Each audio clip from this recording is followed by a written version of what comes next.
গোবিন্দচন্দ্র দেব, মুনির চৌধুরী, শহীদুল্লাহ কায়সার, সিরাজউদ্দিন হোসেন বা ফজলে রাব্বি আমাদের সব সূর্য সন্তান, পূর্বসূরি প্রাণ দিয়েছেন এদেশের জন্য। 14 ডিসেম্বর শহীদ বুদ্ধিজীবী দিবস উপলক্ষে রাজধানীর মিরপুরে শহীদ বুদ্ধিজীবী কবরস্থানে শ্রদ্ধা জানাতে নেমেছে মানুষের ঢল। বিভিন্ন রাজনৈতিক দল, সাংস্কৃতিক ও পেশাজীবী সংগঠনের পাশাপাশি সাধারণ মানুষও ফুল হাতে নিয়ে এসেছেন সেই সব শহীদদের স্মরণ করতে। রাষ্ট্রপতি মোহাম্মদ শাহাবুদ্দিন ও প্রধান উপদেষ্টা ডক্টর মোহাম্মদ ইউনূস শহীদ বুদ্ধিজীবীদের কবরে পুষ্পস্তবক অর্পণ করে শ্রদ্ধা নিবেদন করেন। তাদের শ্রদ্ধা নিবেদন শেষে সাধারণ মানুষের জন্য কবরস্থান প্রাঙ্গণ উন্মুক্ত করে দেওয়া হয়। এরপর একে একে বিভিন্ন রাজনৈতিক দলের নেতা, কর্মী, পেশাজীবী সংগঠনের প্রতিনিধি ও সর্বস্তরের মানুষ শহীদদের প্রতি শ্রদ্ধা জানান।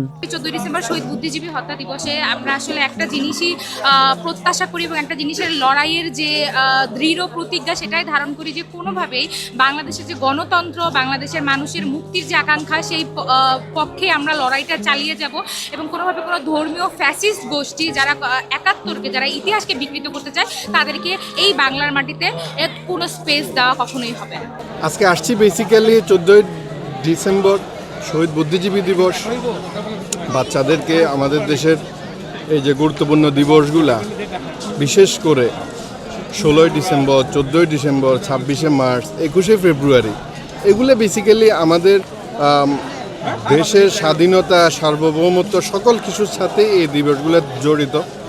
তো আসলে এই জন্যই মেসেজটা দেওয়ার জন্য এখানে নিয়ে আসা, ওদেরকে বিষয়টা বোঝানোর জন্য। মুক্তিযুদ্ধের শেষ পর্যায়ে যখন বাঙালি জাতি চূড়ান্ত বিজয়ের দ্বারপ্রান্তে, তখন 1971 সালের 14 ডিসেম্বর রাজাকার আল বদর, আল শামস ও শান্তি কমিটির সদস্যরা দেশের বুদ্ধিজীবীদের উপর চালায় বর্বর হত্যাযজ্ঞ।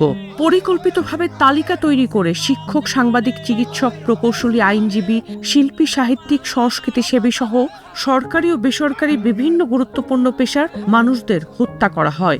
16 ডিসেম্বর বিজয় দিবসেরও দুদিন পর জানা গিয়েছিল মিরপুরে এইখানে রয়েছে ক্ষতবিক্ষত সব মরদেহ। এই সব মানুষেরাই ছিলেন আমাদের সবচেয়ে বিবেকবান এবং উজ্জ্বল মেধার মানুষ। জাতিকে মেধাশূন্য করার সেই নির্মম ষড়যন্ত্রের শিকার শহীদ বুদ্ধিজীবীদের গভীর শ্রদ্ধার সঙ্গে স্মরণ করা হয় প্রতি বছর এই দিনে। ভবিষ্যতে যেন এই বাংলাদেশ সোনার বাংলাদেশ গড়ে ওঠে, যারা এই 14 ডিসেম্বর 16 ডিসেম্বর 1971 সালে যারা জীবন দিয়েছেন, তাদের যে প্রত্যাশা ছিল একটা সঠিক সুন্দর বাংলাদেশ গড়ে উঠুক, সেইটাই ওদেরকে বোঝাতে চাচ্ছি এবং ওরা যেন সেভাবে এই দেশটাকে গড়ে তোলেন, এটাই আমাদের প্রত্যাশা।